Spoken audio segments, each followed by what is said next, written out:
I'm the shortest one in my class, and my friends all tease me about it. A few inches would help. I'm sorry that your friends tease you about being short. I know what it's like to be teased too.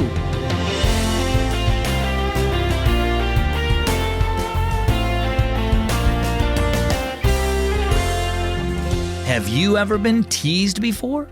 My name is Zach, and this is Keys for Kids. You know, when I was a kid, people used to tease me because I had kind of big ears. I mean, I still do, I guess. It's just that my head finally grew big enough to balance them out. If you're getting teased about the way you look, remember this. God made you exactly the way you are on purpose. Isaiah 64:8 says, Lord, you are our Father. We are the clay, and you are our potter. We are all the work of your hands. Our story today is called Beautiful. Hazel dropped her backpack by the door and trotted out to the garage to find Mom, clad in jeans and an old t-shirt, sitting at her potter's wheel.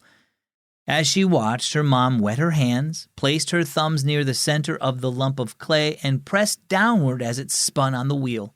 Before her eyes, the mass of clay became hollow, narrowed, and grew in height. "How was your day at school?" asked Mom. Hazel thought a moment before answering.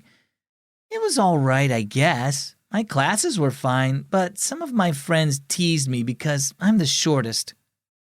Moving her hands to the outside of the lump of clay, Mom applied a bit of pressure to the sides of her vessel as it spun on the pottery wheel, making the clay elongate dramatically and grow taller.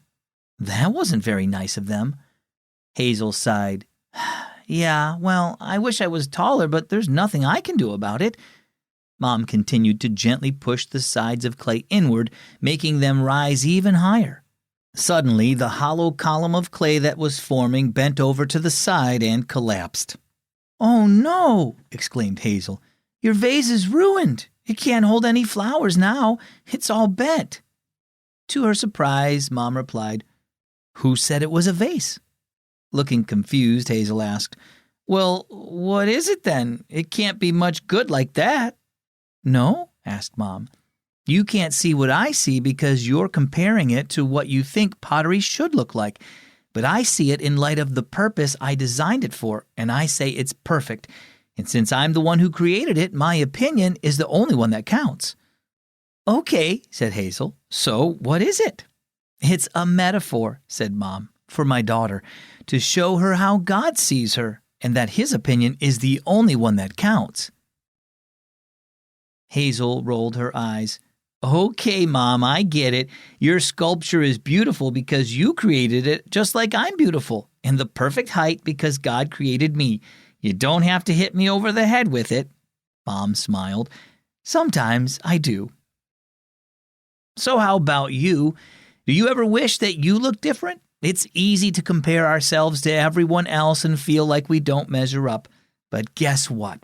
Everyone else is usually doing the same thing.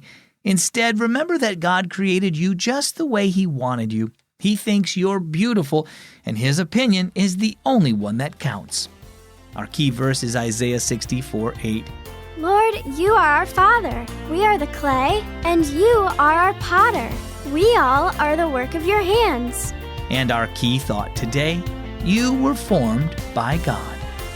Hey, if you like today's story, you can get Keys for Kids in the mail for free. When you sign up for a free subscription, I'll send you the printed Keys for Kids devotional every 3 months, and you'll have each day's story right there in your hands. Plus, you'll get the bonus coloring and activity pages along with the Hey Zach question in every copy. Ask your parents for help to sign up for a free subscription to Keys for Kids when you go to keysforkids.org/getkeys. That's keysforkids.org/getkeys. I'm Zach with Keys for Kids.